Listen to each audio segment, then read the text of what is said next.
The massive halls of the Galactic Trade Council echoed with whispers as Blue made her way to the central podium. Her crystalline form caught the light from the massive windows, sending rainbow reflections across the marble floors. As one of the wealthiest independent traders in the galaxy, her requests usually carried significant weight. Honorable Council. Blue's translator projected her voice clearly. I require a crew for my latest venture, but I have one non-negotiable condition. They must all be human. The chamber erupted in chaos. Council members from 100 different species began talking at once. The council leader, a tall being made of pure energy contained in an environmental suit, raised his hand for silence. Trader Blue, he spoke carefully.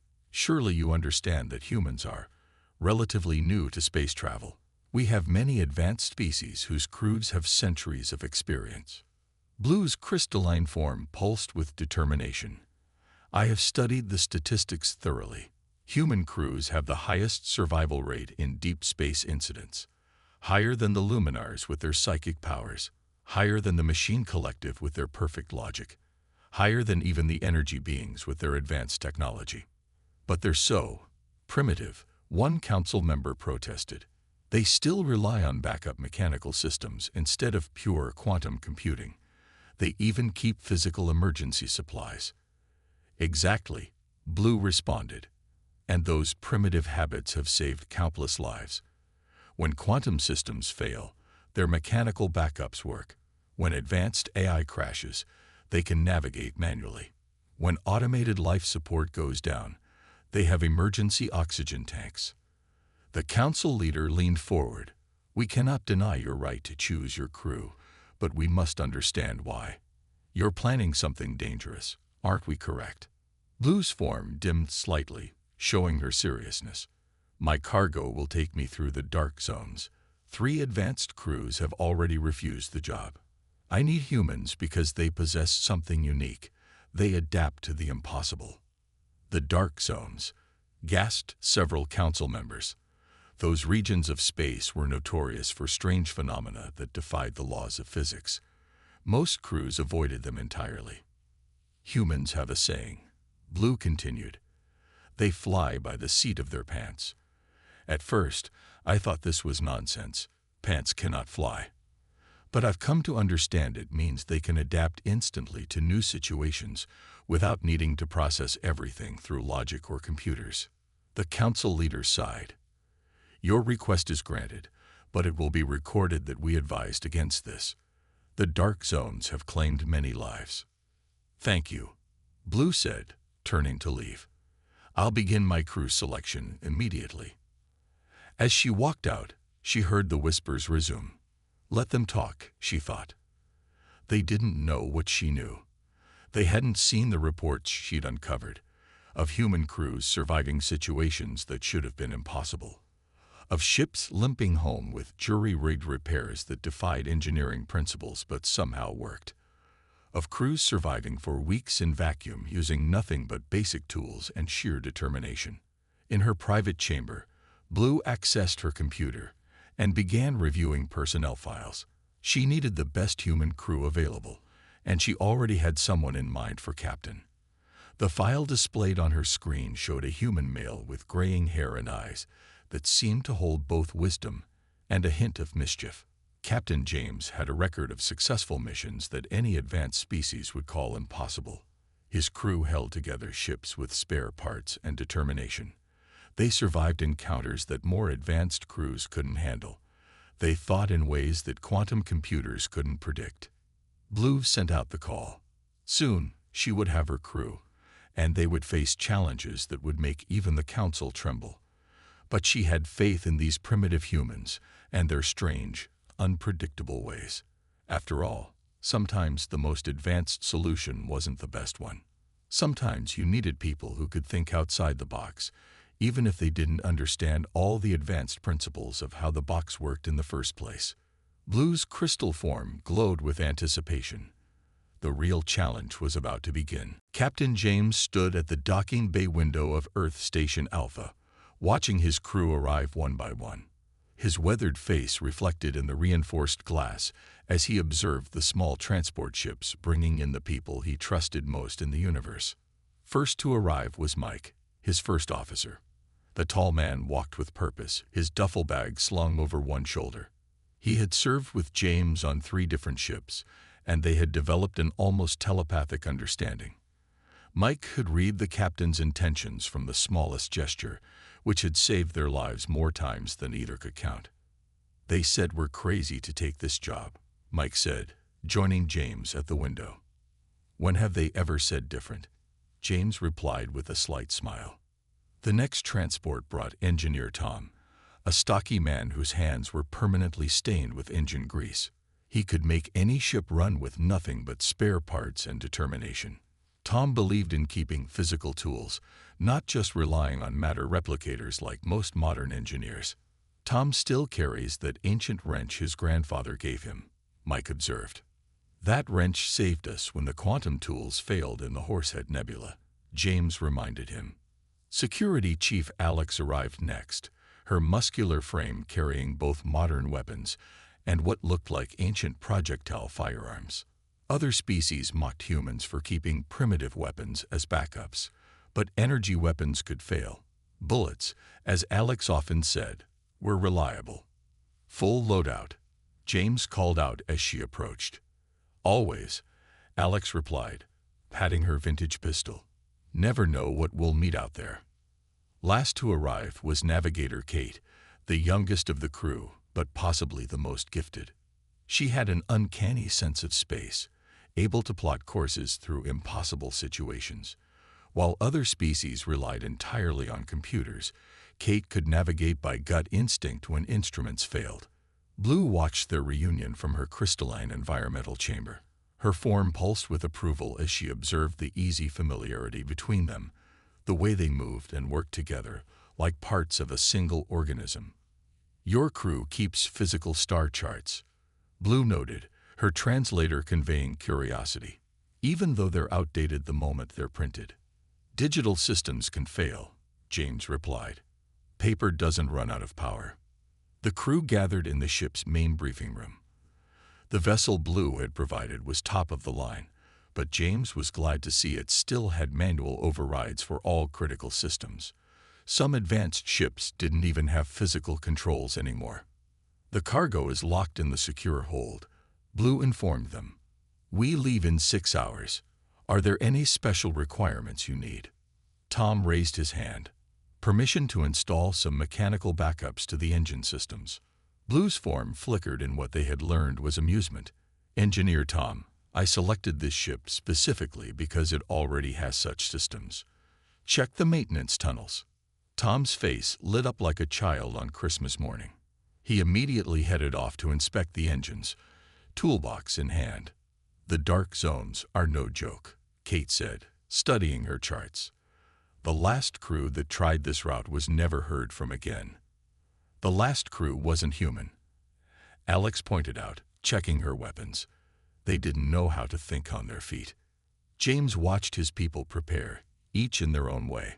Mike was reviewing emergency protocols. Kate was memorizing star positions. Alex was setting up defensive positions, and the sounds of Tom tinkering with the engines echoed through the ship. Blue observed it all with growing confidence. Other species would have spent this time running simulations or consulting AI protocols. These humans were doing things their way. Simple, practical, and proven effective. "We're ready," James finally announced. "Let's show the galaxy why you chose a human crew." The ship's engines hummed to life, a perfect blend of advanced technology and human ingenuity. Their journey into the unknown was about to begin, and whatever waited in the dark zones would face something it had never encountered before: human determination. As the ship entered deep space, Blue gathered the crew in the cargo hold. Her crystalline form glowed dimmer than usual, showing what the crew had learned to recognize as nervousness. The massive cargo container sat before them, its surface covered in warning symbols from a dozen different alien civilizations. "It's time you knew what you're really protecting," Blue said, her translator barely above a whisper. She pressed her crystalline appendage against the container's lock, and the massive door slid open with a soft hiss. Inside, floating in a stasis field, were objects that seemed to hurt the eyes just by looking at them. They were artifacts that shouldn't exist, shapes that bent in impossible ways, surfaces that seemed to both reflect and absorb light at the same time. These are remnants from before the universe was ordered, Blue explained, before reality had rules. Captain James stepped closer, his experienced eyes narrowing. They're not just valuable. They're dangerous. Yes, Blue admitted. They attract things, beings from outside our reality. The advanced species' minds can't handle them. Their logic breaks trying to understand what they see. Tom scratched his head. So our primitive brains are actually an advantage. Because we don't try to make sense of it. Precisely. Blue's form brightened slightly. Advanced species try to understand everything they see. Their minds can't accept things that defy logic. But humans, she paused, humans can see something impossible and simply say weird and move on. Kate laughed. That's the nicest way anyone's ever called us simple-minded. Alex was already setting up additional security measures around the container. So what kind of things are attracted to these artifacts? What are we up against? Blue's form dimmed again. The last advanced crew that tried this. Their minds broke. They saw things that destroyed their understanding of reality. Their ship's AI went insane trying to process what its sensors detected. Mike crossed his arms. But you think we can handle it? Humans have a remarkable ability to face the impossible without losing their minds, Blue explained. You don't try to understand everything. You accept that some things are beyond understanding. James nodded slowly. That's why you wanted humans. Not because we're the best, but because we're too stubborn to go mad. The crew gathered around the artifacts, each reacting in their own way. Tom was already thinking about how to reinforce the container's shielding. Kate was calculating safe distances from known space anomalies. Alex was setting up overlapping fields of fire around the cargo hold. Mike was updating emergency protocols. Most species would be running complex scans right now, Blue observed, trying to understand what they're seeing. Would those scans tell us how to keep them safe? James asked practically. No. Then we don't need them. We just need to get them where they're going. Blue's form pulsed with what might have been relief. The dark zones will be the most dangerous part. Reality is already thin there. These artifacts will make it worse. We've handled worse, Mike said confidently, though everyone knew that wasn't true. Nobody had handled worse than this. One more thing, Blue added. When we encounter something from outside reality, don't try to understand what you're seeing. Don't try to make sense of it. Just react. James smiled grimly. That's what humans do best. We don't need to understand the tiger to know we should run from it. The crew sealed the cargo hold, each lost in their own thoughts. They had faced space pirates, survived equipment failures, and navigated through impossible situations. But this was different. They weren't just facing danger. They were facing things that shouldn't exist. But strangely, none of them seemed particularly worried. They had a job to do, impossible or not. Understanding could wait. Right now, they just needed to survive. As they returned to their posts, Blue watched them with growing respect. These humans might save not just the cargo, but reality itself. Precisely because they didn't try to understand it all. The ship continued its journey into the darkness, carrying its impossible cargo and its remarkably possible crew. The first sign of trouble came when the ship's advanced sensors stopped working. One by one, the quantum arrays shut down, their processing cores unable to handle what they were detecting. The ship's AI fell silent, its circuits overloaded by impossible data.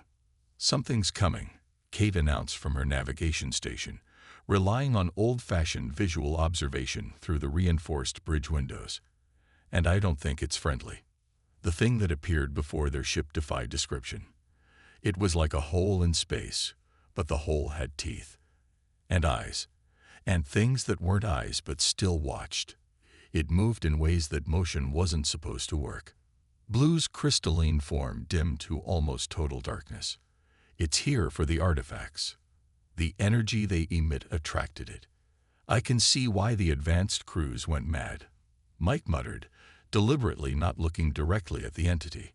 Looking at that thing is like trying to read a book written in headaches. Captain James remained calm. Tom, what systems do we still have? Basic propulsion, life support, and the old mechanical backup systems, Tom reported from engineering. Everything advanced is fried.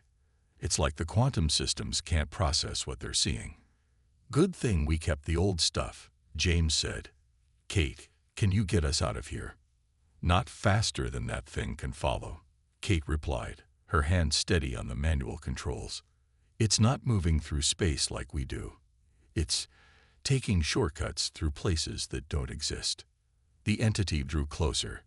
Where it passed, space itself seemed to develop cracks, like a windshield about to shatter. The crew felt their minds trying to reject what they were seeing. Don't try to understand it, Blue reminded them urgently. Just react. Tom's voice came over the intercom, excitement breaking through the tension. Captain, the thing's breaking the laws of physics, right? What if we use that against it? Explain, James ordered, as the entity drew ever closer.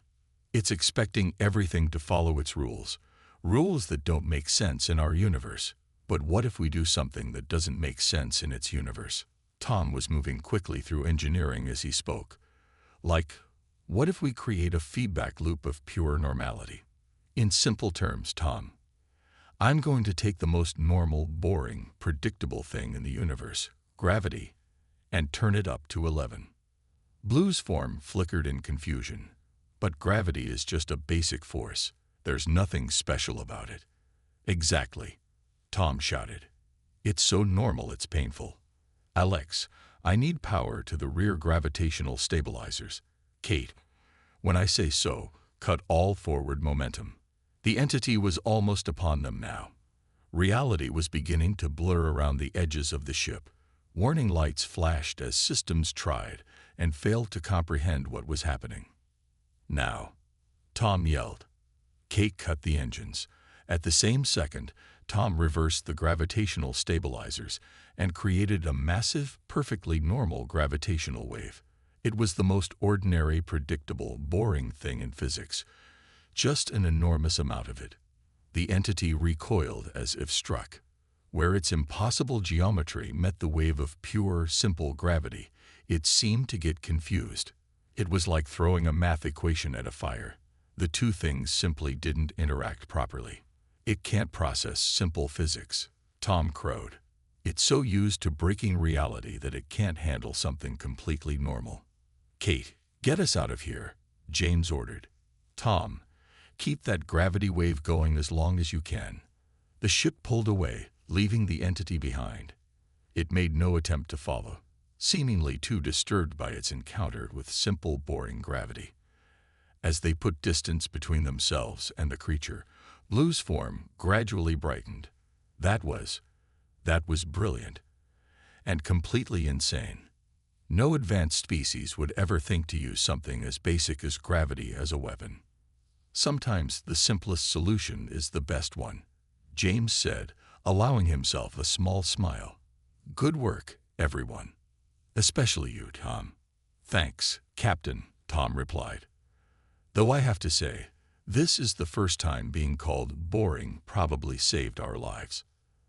The crew laughed, releasing the tension. They had faced their first impossible thing and survived, not through advanced technology or complex solutions, but through simple, human ingenuity. But they all knew this was just the beginning. The ship was halfway through its journey when Kate spotted them. 5 warships emerging from stealth, forming a perfect pentagon around their vessel. Their sleek designs and advanced weapon systems marked them as pirate vessels, probably drawn by rumors of the valuable cargo.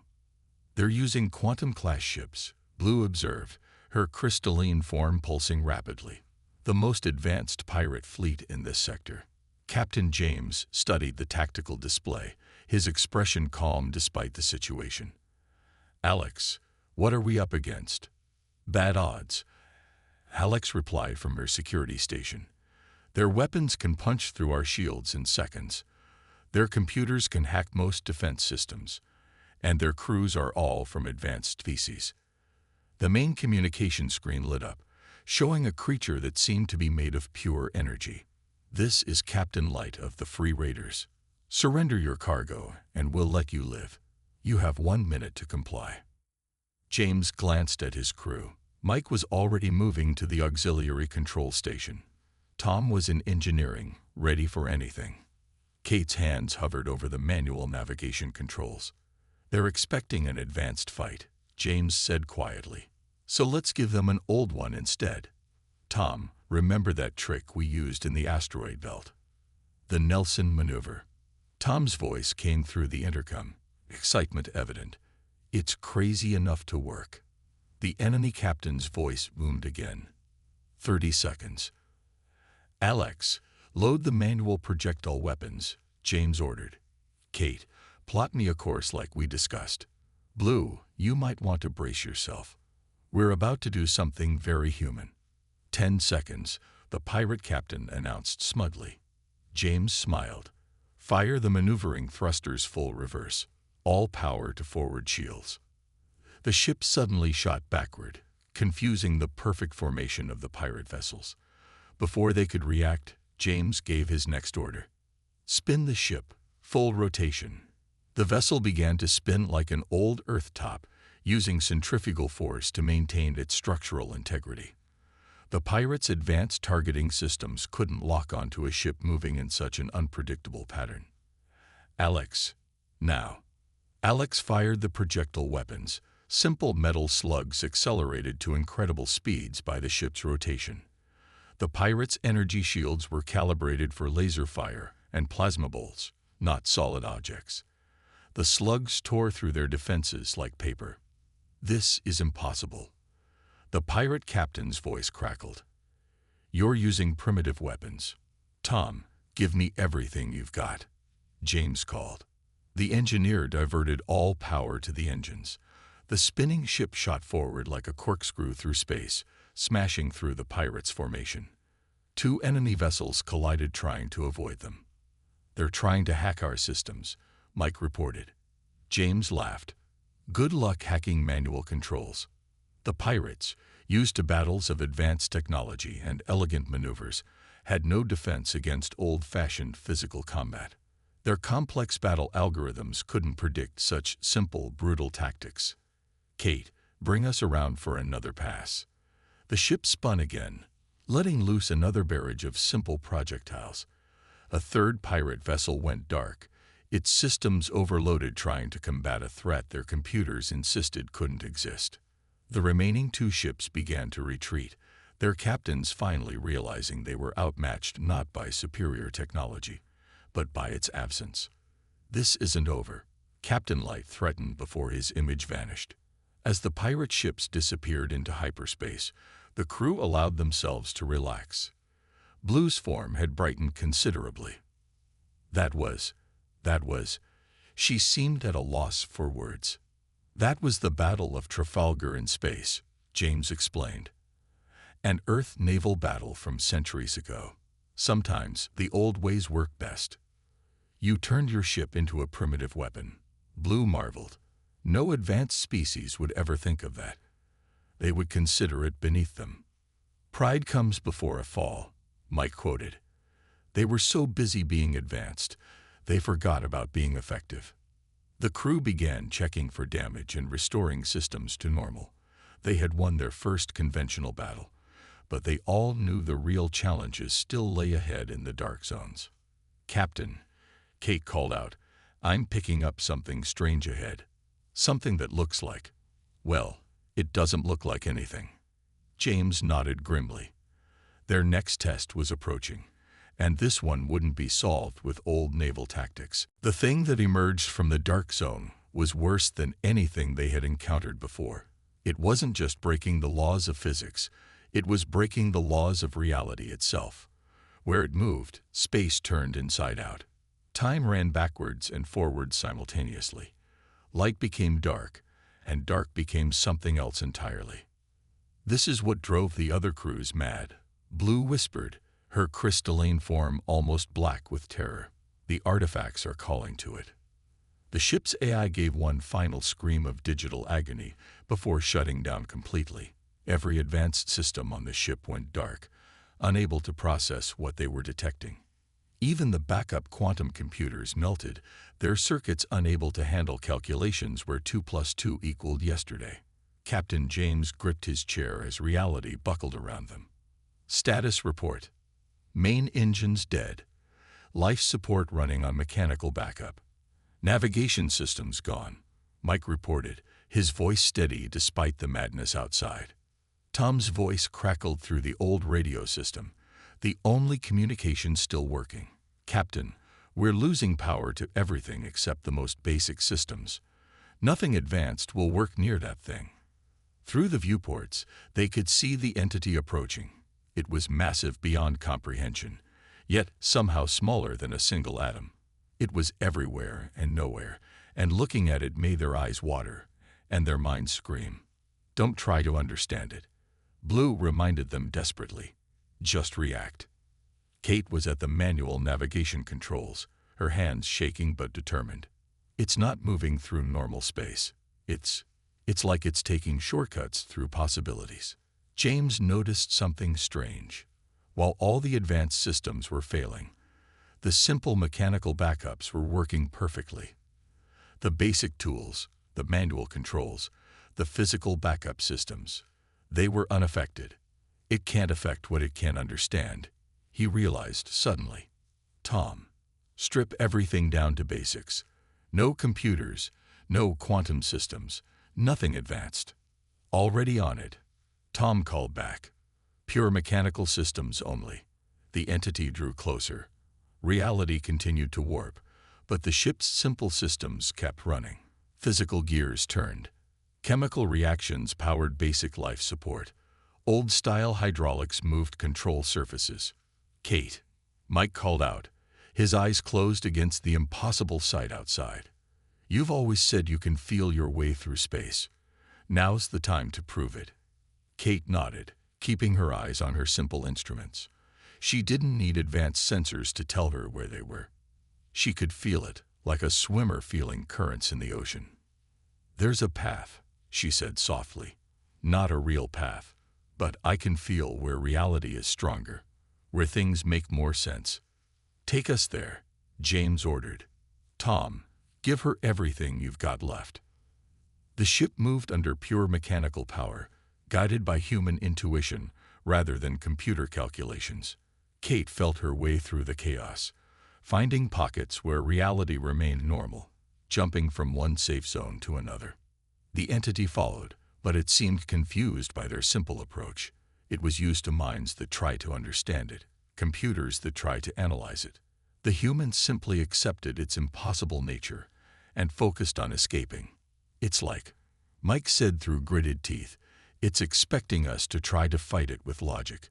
But we're not fighting it at all. We're just running away. Sometimes, James replied, retreat is the best strategy. Kate guided them through one final turn, and suddenly they were through. Normal space surrounded them again. Behind them, the entity seemed to lose interest, perhaps unable to comprehend prey that refused to try to comprehend it. As the crew breathed sighs of relief, Blue's form gradually returned to its normal brightness. You did it. You actually did it. You faced the ultimate horror of the universe by ignoring it.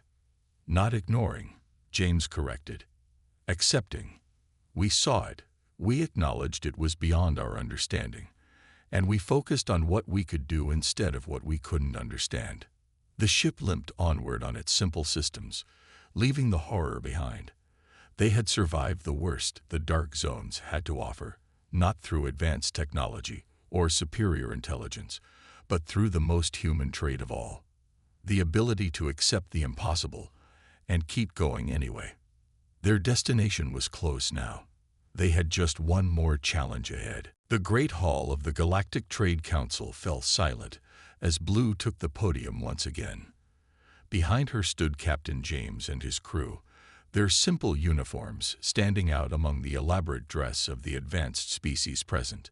"Honorable Council," Blue began, her crystalline form glowing brightly. "I stand before you to report not just success, but vindication. The artifacts have been delivered safely to their destination, and I wish to share what we learned." The council leader leaned forward. "You survived the dark zones with a human crew. Explain." Blue's form pulsed with pride.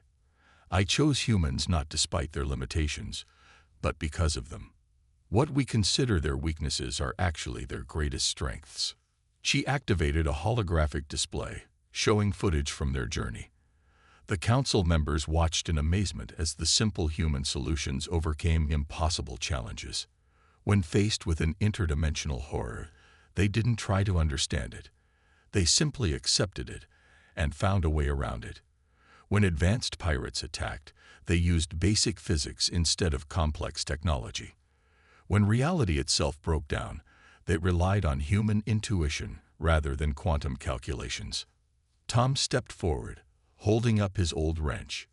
"Sometimes the simplest tool is the best tool. Advanced technology is wonderful, but it can fail. Physical laws don't.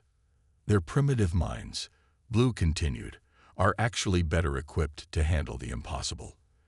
They don't break when faced with things they can't understand. They simply work with what they can understand." Kate spoke next. "We navigate by feel when instruments fail.